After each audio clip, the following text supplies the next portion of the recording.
Hello, my beautiful people. Welcome to the next weekly general overview with me, Raphael from Reydiant Reality.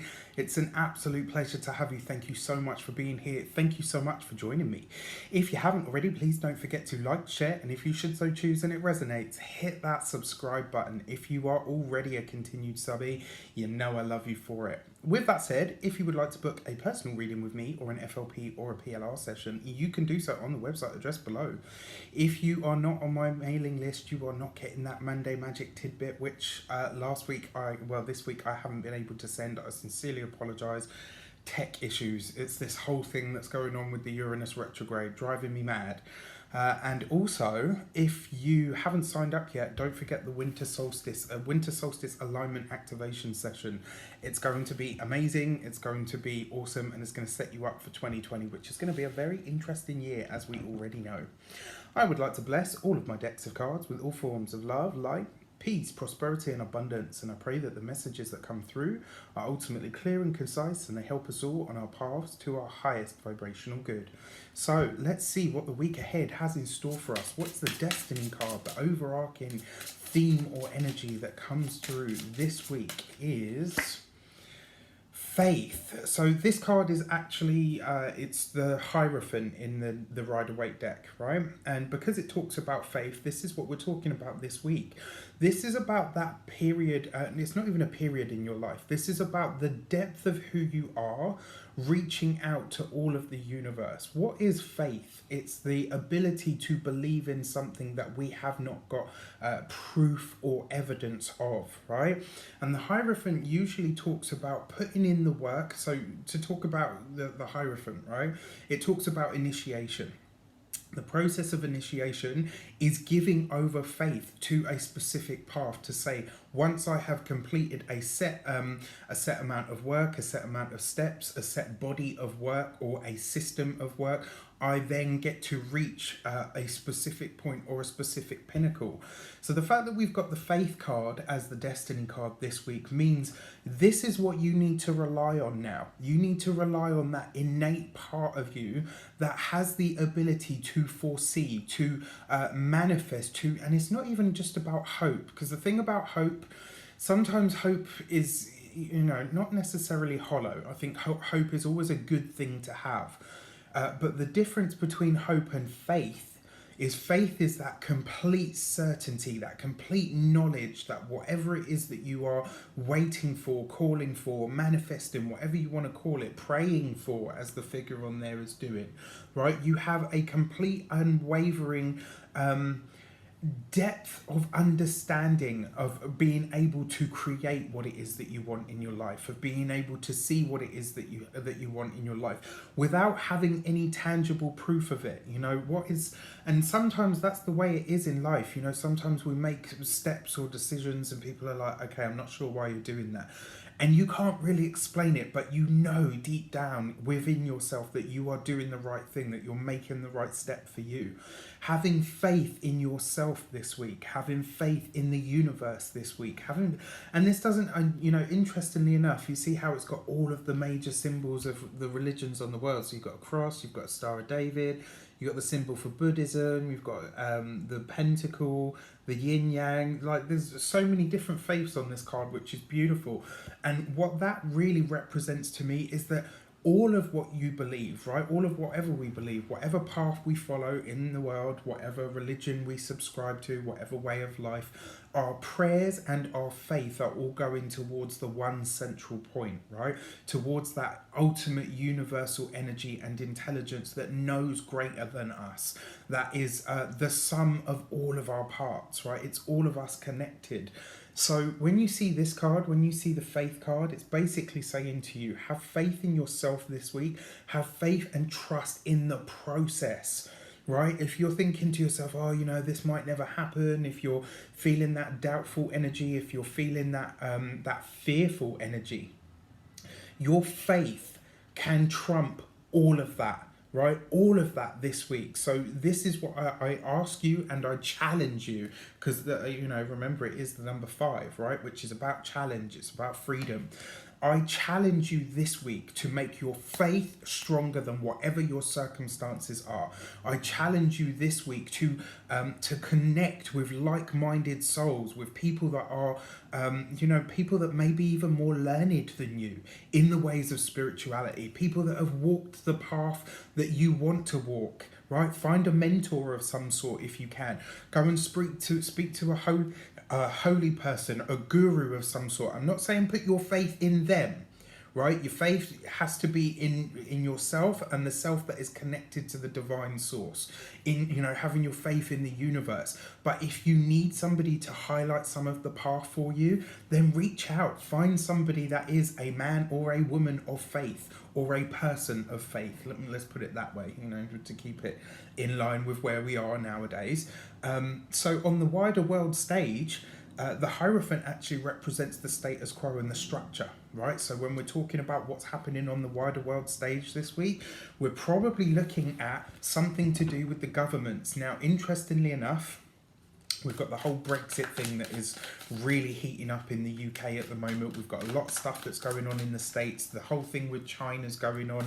Interestingly enough, as many of you noticed in recent weeks, the temperance card kept popping up, and I looked. So the temperance card represents Sagittarius, and China is actually a Sagittarius ruled country. So interesting to see that. Do you know what I mean? So now this week we're probably looking, because the Hierophant represents Taurus, right? So we're looking at Taurian ruled countries. So places like the UK, we will probably see very active stuff taking place. I'll look at what other sort of countries are that are, under the banner of Taurus. But yeah, Taurus and Capricorn, I feel like are going to be the ones that we will be needing to look at this week. So let's have a look at the direction. All right, what's the form that this is likely to take? It's the Five of Swords, right? So there is going to be tough communications this week. There is going to have to be, some of us are going to have the tough conversations. Some of us are going to have those moments where, and this isn't, I'm not telling you to go in and go to war and all the rest of it. What I'm saying to you is, if you have the faith and the conviction in what it is that you're doing, and you believe in what you're doing and you have faith in it, you must be prepared to stand for it. This isn't about ramroding other people's opinions. It's not about shooting other people down. It's not about shouting or fighting over them. It's about having the courage to stand up for, even if that means taking the unpopular opinion, even if it means taking the unpopular vote. Sometimes it's one of those things where what we say is right. What we say is the way that things actually are, and we get hated for it because we're the person that dares to stand up and say it, because we're the person that dares to say, you know what, this is the correct way for us to go, this is the right opinion to have. And actually that was a really unthought about sentence, Raph. What I'm trying to say is, sometimes you have to have faith in what you're doing. And sometimes the path that we walk comes into stark conflict with what the mass popular view is. And sometimes you have to be prepared to have the difficult conversations. Sometimes you need to be prepared to go against the grain. Sometimes you have to be prepared to stand for your faith, whatever it is you believe in. As an example, I am the only pagan in my family. And you can imagine that was a very unpopular opinion in the status quo that was my family as a young person. I could have caved to the pressure, and trust me, there were times where I wanted to, but it didn't sit right with me, so I fought against it. And now I have a good relationship with my people because they understand I am who I am and I'm on my own path. So do you see what I mean? Sometimes we have to dig our heels in and say, I am not budging from here. What I believe, what I hold in my heart, where I am right now is where I believe I am meant to be. I have faith in what I'm doing, and unfortunately, if that rubs you the wrong way, if your opinion is at odds at mine, I will stand and I'm prepared to back up what I'm saying. I'm a part of, I guess, is what I'm saying this week. So for some of you, this is going to be about your jobs. For some of you, this is going to be at work. For some of you, this is going to be home life. For others, this is going to be about your spiritual path. I feel like this week, a lot of people are probably going to declare what their spirituality actually is. And in these times, you know, as open as we say we've become in 2019, a lot of people are still sort of very, you know, tight-lipped about what they believe, about what their religions and their faiths and all the rest of it are, because they're afraid of what the backlash might be.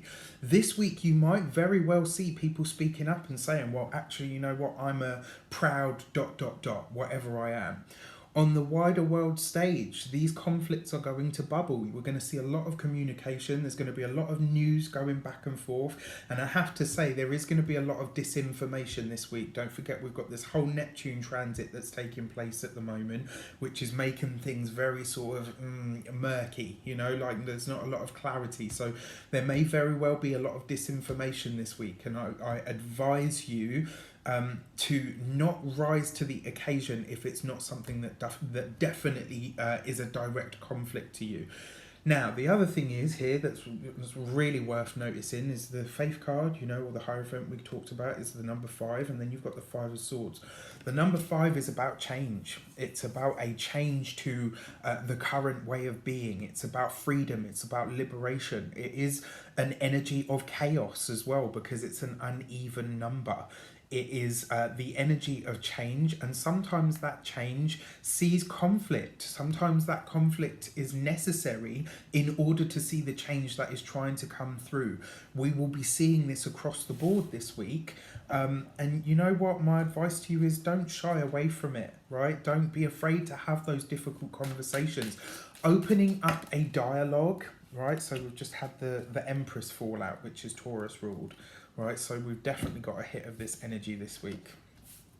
Sometimes having that opening up that dialogue and having those difficult conversations clears the way. And sometimes that clarity, sometimes that energy of being able to talk about it is exactly what we need. Sometimes to have that difficult conversation that makes us and everybody else uncomfortable is what needs to happen, right? It's the same as, you know, when you're going through, if you haven't seen him, there's a guy called Adam Ellenbass, who does astrology talks, and this guy is, I mean, like, I literally, he is amazing because the way that he speaks is so eloquent. The breadth of his knowledge is ridiculous, and one of the things that he talked about recently was clearing out your basement, right? So whether this is your physical basement, your mental, your spiritual, your emotional, this week there's going to be a lot of that, but it's happening in the communications. We are talking about the things that need to be talked about, the things that may have been swept under the rug or swept under the carpet. And then for the insight card, we got the Empress, right? So she's all to do with finances, money. She's all to do with abundance, the law of attraction. If you have been putting off that difficult conversation, do you remember last week I said to you, or last week for this week, I said to you, be very, very conscious of where you're at. If you have been in the back of your mind thinking, oh, you know what, I know at some point I'm going to have that conversation, or at some point I'm going to have to divulge that, or at some point I'm going to have to talk about that. This is what you're manifesting this week, and this is the week where you will have to deal with it. The insight card as the Empress, she's talking about money, she's talking about finances, she's talking about land, property, she's talking about all of the things that, you know, physical dwellings as well comes under the Empress. She is all things beautiful, but she is also all things blessings. She's giving us a bit of a respite from some of these difficult conversations because she represents Venus and Taurus.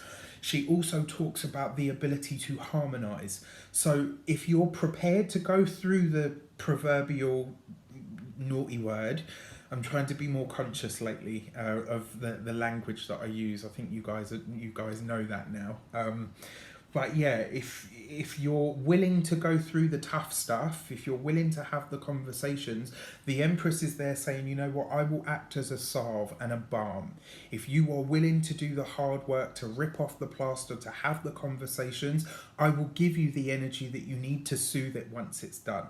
So it's kind of like a one-time operation, right? Interesting, I say operation because we've got the whole Mars and Neptune thing going on, right? So Mars is going to come in, make us have all of, the five energy is going to make us have all of that sort of heavy stuff, having that little dust up or that opposition with Neptune, and kind of saying, look, you know what, let's cut the crap, literally Mars cut sharp things, surgeons as well, let's cut it off, let's have the difficult conversation, and then once we've done that, we're going to stitch it back up, and then the healing can begin. That's where the Empress comes in as the Divine Mother, and she says, right, okay, I see what had to happen here.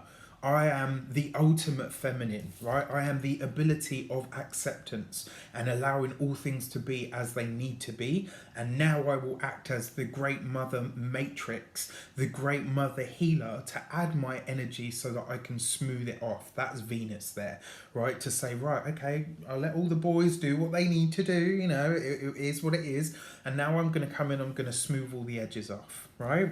So very, very interesting. Let's have a look. The word for the week ahead for all of us is...